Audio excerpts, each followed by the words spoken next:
These things were hidden by the polymath. They were hidden by the philosophers. The moon is 2,160 miles as its diameter. Same number as the number of feet, 216, for the height of the Pyramid of the Sun in Mexico. We multiply the diameter of the moon by 400 exactly, and we get the diameter of the sun. Do you know what the exact point inside of the sarcophagus is on planet Earth? If we were to measure it and look at it, it's degree measurement, the latitude and longitude. The latitude for the exact center point of the sarcophagus in the King's Chamber is 29.9792.458 degrees. The speed of light is 299,792,458 meters per second. These things were hidden by the polymaths. Polymath is to be a philosopher. Remember, mathematics didn't mean study of math as number, study of quantity of science, right? It meant learning. So poly means many, math meant learning. Polymath is many learnings. That's all that is. So the doorway to become a philosopher was to be a many learner. And once you became a philosopher, then you got into esoteric and wisdom and mystery schools. So the Egyptian mystery schools is where all the polymaths, philosophers went. Mm-hmm. They all went there. In fact, you must go there. It is part of the process of initiation. So Leonardo da Vinci went there. Plato went there. Pythagoras spent 30 years there. They all go to the Egyptian mystery schools to learn in the land of Canaan. And Yeshua. And Yeshua went there. Jesus and John the Baptist both broke into the pyramid. They both went there. They both studied at the mystery schools. Do you know there was a mystery school that had been in existence for almost 500 years, that was closed down by Nazis when they occupied Egypt in 1944? Why was there a mystery school with the name of Leonardo da Vinci's School of Egyptian Mysteries? Why did that even exist? The reason it existed is because Da Vinci, during his lost years of his life in Italy, spent 3 years, just over 3 years, in Egypt working for the Sultan of Cairo. He wrote about it in his compendium of his works after he died, which was called the Codex Atlanticus. It's in reference 1336 and 1337. It tells the entire story and it's written not backwards, because all of his texts are usually in backward mirrored text. So you'd have to look at it through a mirror to be able to read it easily. Mm-hmm. Although there is a good exercise to write backwards, because once you start writing backwards, it absolutely strengthens the other side of your brain that's your non-dominant side. Mm-hmm. So whether you're left-handed or right-handed, just use the opposite hand. So it's teaching you that ambidexterity, but at the same time, it's helping you see the mirror of consciousness, because that's what you start to tap into once you find this heart-brain balanced awareness. This is another exercise to do, but he wrote this letter in forward text. So whenever Da Vinci, because he always wrote backwards, whenever he writes forwards, it's encrypted. This was a draft letter, and it was titled "To the Devedar of the Sultan of Cairo, Babylon."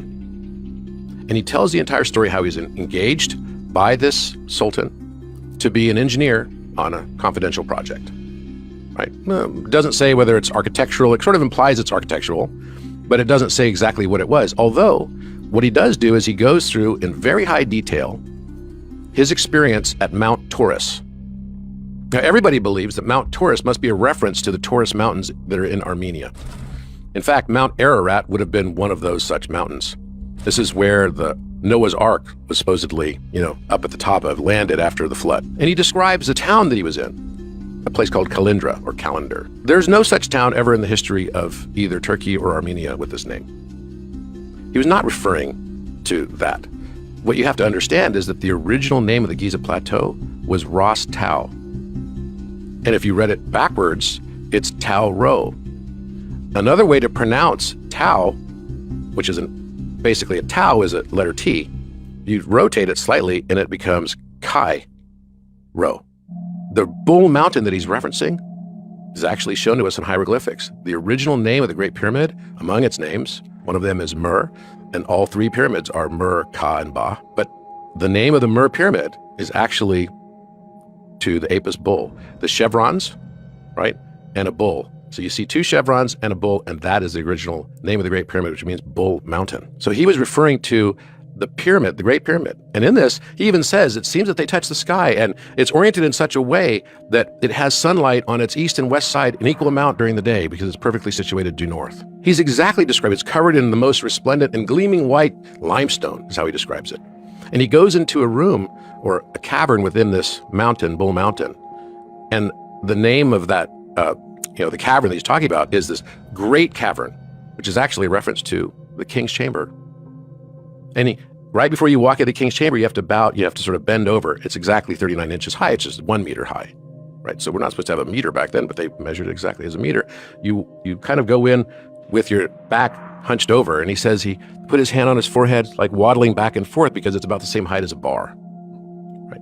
And he had this overwhelming feeling, by his own description, of going into this room of mystery and fear at the same time. What was going to be lurking within that place in the darkness? What was he going to experience? Great fear and hope at the same time. And I remember the first time I went to the Great Pyramid, that's exactly how I felt.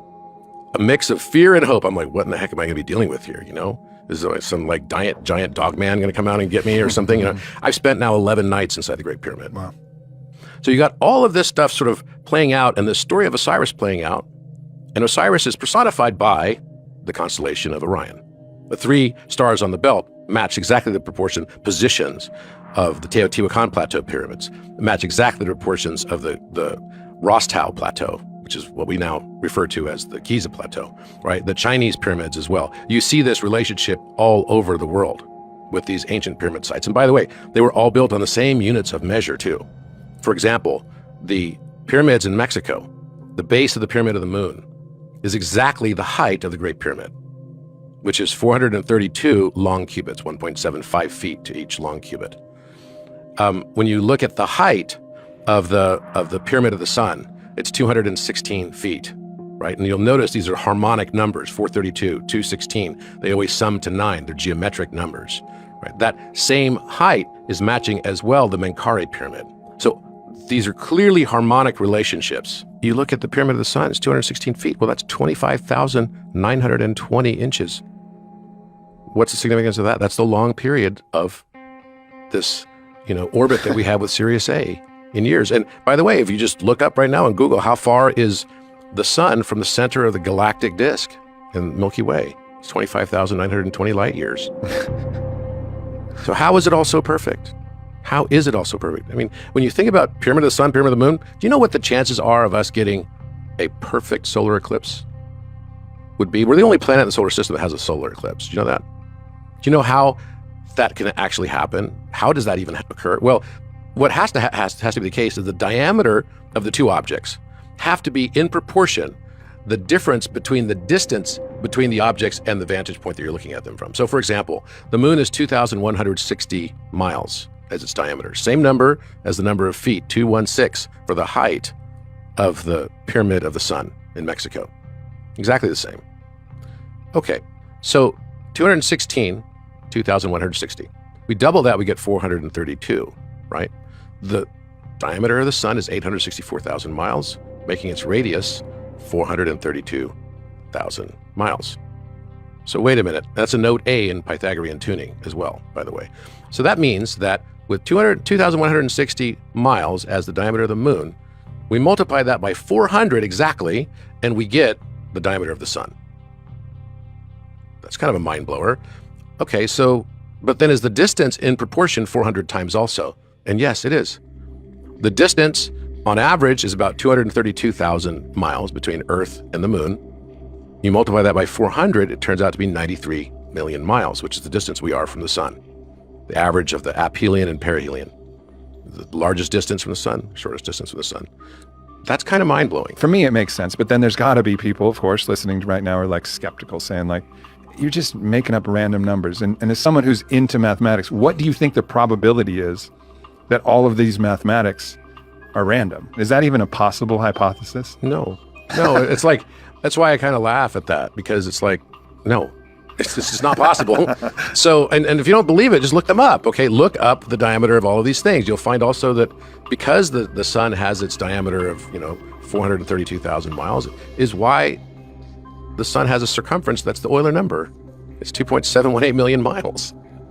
It's hidden in plain sight. I mean, literally in plain sight. We look at it every day. But the metaphor is more important to me. The metaphor that the moon is, from our vantage point standing on Earth, the exact same size as the sun, on average, as we look at it.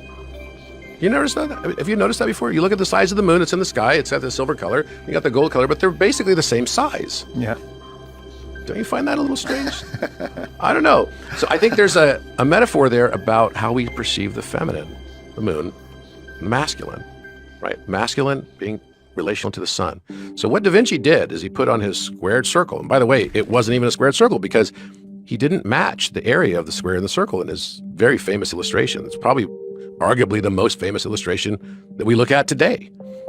In fact, the Vitruvian Man. Yeah, the Vitruvian Man. If the radius is 1 unit of the circle, then the area for that circle should be pi, because it's pi r squared, right? This is radius squared times pi still equals pi, is 1, right? 1 is the radius value. Well, guess what the value is for the square? This is 200 years before this number was even discovered by Isaac Newton. It's the Euler number. The exact area. So artists throughout history, again, the problem of not having polymaths around, the artists throughout history are looking at it going, that's pretty, looks good. Not even really thinking that the area doesn't match. It's not even close. Da Vinci was a lot smarter than that.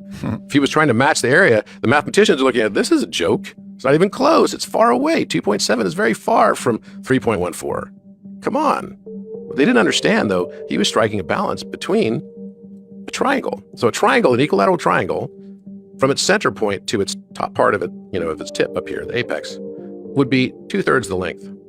1/3 the length is from the center point to the flat base of the triangle, right? If we take that exact same proportion and we use a weighted average value, so we take pi times 2/3, the long portion, right? And we add it to Euler, 2.718 times 1/3, guess what the result comes out to?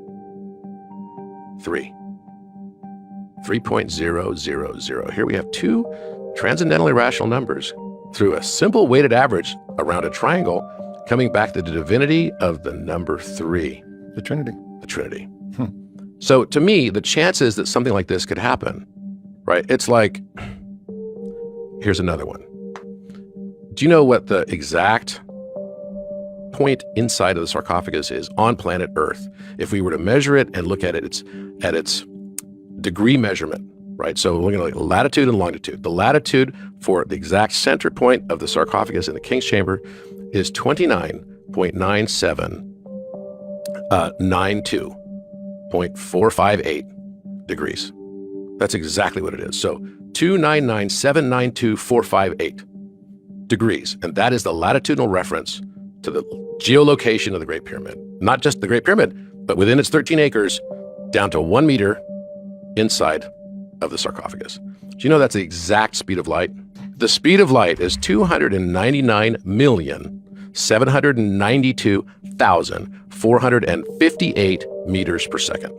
Did you know that the Great Pyramid, the name of the Great Pyramid, one of it is Mer, which means light. It literally means pyramid. Pyra is a Greek word for fire, which was also used to reference light. Mid is like a mean or center point, the midpoint. The mean of light is the name of pyramid, and it's exactly on the geolocation, at which point in time we had no reference to latitude or longitude, if you believe the dynastic building of the pyramid, which would have been 4,500 years ago approximately. But wait, okay, so let's just say that might be coincidence. Let's take the other longitudinal reference. So the longitudinal reference for the same spot is 31.1342 degrees. So that doesn't sound like anything special. It's not speed of light, right? It's not close to the speed of light. But what is it? Well, if you take 31, of course, it's going to be related to a circle or a sphere, right? Because degrees are always related to a circularity. So let's take 31.1342 and divide it by 360 degrees. What do we get?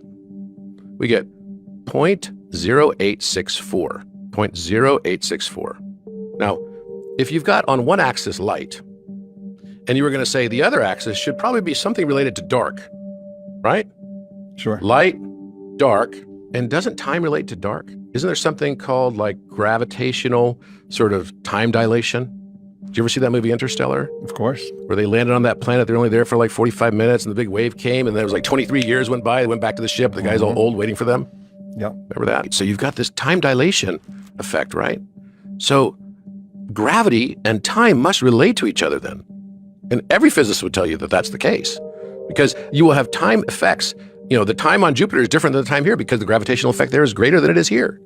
So what is this reference of 864? Well, is it a coincidence that we have 86,400 seconds in every day? and that the sun's diameter is 864,000 miles. Now, if I could make a perfect time system and I was going to construct it, I'd be like, okay, how do I geometry this shit out, right? I'm going to like make this thing, I'm going to have it relate to the thing that I'm going around, and it's going to be related to its diameter. And then that's going to then resolve into every day of 24 hours, which comes out to be the exact relationship of the diameter of the sun, please. So now the latitude and the longitude are light and time references? Really?